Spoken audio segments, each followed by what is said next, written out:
सुप्रभात छात्रों, आज हम शास्त्री प्रथम वर्ष का क्लास लेंगे जिसमें संधि पढ़ाएंगे। संधि के भेद, व्यंजन संधि। कल आप लोगों को व्यंजन संधि पढ़ाए थे और उसके एक नियम को पढ़ाए थे कि किस प्रकार किस नियम से कैसे उसका उदाहरण बनेगा, है ना। पहला नियम बताए थे कि क, च, ट, त, प के बाद किसी वर्ण का तृतीय या चतुर्थ वर्ण आए तो, अथवा य, र, ल, व या कोई स्वर आए तो क, च, ट, त, प की जगह अपने ही वर्ग का तीसरा वर्ग हो जाता है। जैसे क का ग हो जाएगा, च का ज हो जाएगा, ट का ड हो जाएगा, त का द हो जाएगा, प का ब हो जाएगा, य का ल, है ना, ल हो जाएगा। तो इस तरह से छात्रों हम आप लोगों को पहला नियम बताए थे और उसके उदाहरण भी बताए थे। आज हम आप लोग का दूसरा नियम, व्यंजन संधि के दूसरा नियम बताएंगे।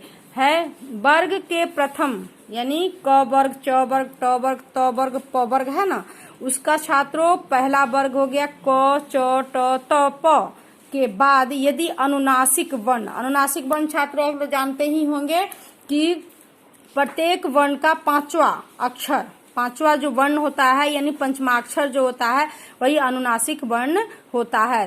तो वो अनुनासिक वर्ण हो तो यह प्रथम वर्ण अपने वर्ग के पंचमाक्षर में परिवर्तित हो जाता है। यानी कि क का अंग हो जाएगा, च का य हो जाएगा, ट का ड़ हो जाएगा, त का न हो जाएगा, प का म हो जाएगा। तो देखिए छात्रों उदाहरण देखिए, वाक जोड़ मैं, तो ये बन जाएगा पांगमय। अप जोड़ मैं, अम्मय, यानी कि प का पांचवा वर्ण क्या है, म है, अनुनासिक वर्ण पंचमाक्षर जिसको कहते हैं म है, तो ये हो जाएगा छात्रों अम्मय। उसी तरह उत जोड़ नति, उन्नति, जगत जोड़ नाथ, जगन्नाथ, सट जोड़ मास, सड मास, है ना छात्रों। अगला नियम देखेंगे व्यंजन संधि के छात्रों। त या द के बाद यदि च या छ हो तो त या द के बदले च, ज या झ हो तो ज, और ट या ठ हो तो ट, और ड या ढ हो तो ड, और ल हो तो ल हो जाता है। यानी कि जैसे त द अगर किसी भी शब्द के आगे आधा द, त या द होता है और उसके बाद च या छ आता है दूसरे शब्द में तो उसका ज हो जाएगा। ज या झ आता है तो उसका ज हो जाएगा, उसका त या द के बदले च हो जाएगा। ज या झ आता है तो ज हो जाएगा। ट या ठ है तो ट हो जाएगा, और ड या ढ है तो ड हो जाएगा, और ल का बदले ल हो जाएगा। जैसे उदाहरण देखिए छात्रों, उत जोड़ चारण, तो क्या बताए थे, तो या द के बाद च या छ आए तो च या च आ रहा है तो जो है वो आधा च में परिवर्तित हो जाता है, यानी कि हो जाएगा उत जोड़ चारण का उच्चारण।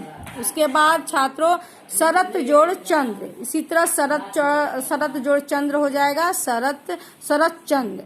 सत जोड़ जन, सज्जन। उत जोड़ झित, उज्झित। विपद जोड़ जाल, विपद जाल, है ना छात्रों, त या द है।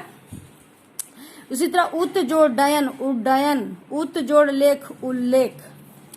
अगला नियम देखेंगे छात्रों व्यंजन संधि का। चौथा नियम है तो या द के बाद यदि ह हो तो त या द के स्थान पर द और ह के स्थान पर ध हो जाता है। जैसे त या द के बाद ह होगा तो द हो जाएगा और ह के बदले ध हो जाएगा। जैसे उदाहरण देखिए छात्रों, तत् जोड़ हित, तो त या द के बाद क्या, त या द आएगा तो त के बदले क्या हो जाएगा, द हो जाएगा, और ह के बदले ध हो जाएगा। ठीक है, तो क्या हो जाएगा इसका, तत् जोड़ हित का तद्धित। ठीक है, उसी तरह छात्रों उत जोड़ हार है तो उत जोड़ हार का क्या हो जाएगा, त के बदले द हो जाएगा और ह के बदले ध हो जाएगा, तो क्या हो जाएगा उद्धार। इस तरह उद जोड़ हरण, है ना, तो उद जोड़ हरण का हो जाएगा, द के बदले तो द होगा ही और ह के बदले ध होगा, तो उद जोड़ हरण का हो जाएगा उद्धरण। ठीक है छात्रों, ये आप लोग अच्छी तरह से समझ गए चौथा नियम। पांचवा नियम अगला देखिए छात्रों, तो या द के बाद यदि श हो तो या द के बदले च और श के बदले छ हो जाता है। यानी तो या द या श आए तो च हो जाएगा और श के बदले छ हो जाएगा। जैसे उदाहरण देखिए छात्रों, उत जोड़ शिष्ट, तो त के बदले क्या है, च है, और तालव्य श के बदले क्या है, छ है, तो ये क्या हो जाएगा, उचिष्ट हो जाएगा। उसी तरह उत जोड़ श्रृंखल, तो त के बदले च हो जाएगा, और श्रृंखल के बदले श्रृंखल हो जाएगा, यानी छ हो जाएगा, श के बदले तो उच्छृंखल। ठीक है।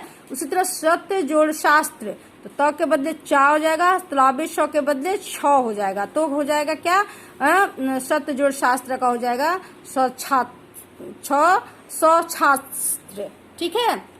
तो छात्रों इसका ये उदाहरण देख लिए। अगला उदाहरण देखिए छात्रों, नियम व्यंजन संधि का छठा नियम, तो के बाद कोई स्वर, स्वर कौन कौन से, अ आ ई है ना, तो के बाद कोई स्वर या व्यंजन जैसे ग घ द ध ब भ य र व में से कोई आए तो के बदले द हो जाता है ना। तो ये देखिए छात्रों, इसका उदाहरण देखिए कि त के बदले कोई स्वर आए या व्यंजने संधि आए, जैसे पहले वर्ग का तीसरा चौथा, दूसरे वर्ग का भी तीसरा चौथा, ऐसे करके जो भी आए तो उसका त के बदले क्या हो जाता है छात्रों, द हो जाता है। जैसे जगत जोड़ आनंद है ना, तो त के बदले क्या हो जाएगा, द हो जाएगा, और यहाँ पर स्वर संधि आ रहा है, तो व्यंजन संधि और स्वर संधि मिलके तो ये त के बदले द हो जाता है, तो क्या हो जाएगा, जगदानंद। तत् जोड़ रूप, तत् जोड़ रूप, तो क्या हो जाएगा, द में परिवर्तित हो जाएगा, तो तद रूप। जगत जोड़ ईश, जगदीश। सत्य जोड़ धर्म, सद्धर्म। ठीक है छात्रों। अगला सातवां नियम हम व्यंजन संधि के देखेंगे।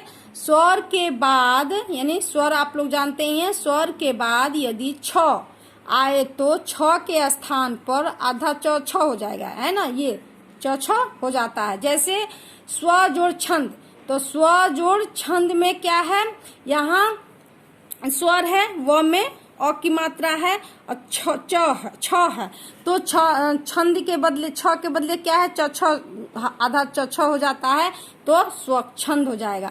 उसी तरह आच्छादन, आ जोड़ छादन, तो इसका हो जाएगा क्या, ये आधा च हो जाएगा, और छादन, आच्छादन, यानी स्वर भी है तो इसका क्या हो जाएगा, छ हो जाएगा, तो आच्छादन। इसी तरह बी जोड़ छेद, विच्छेद।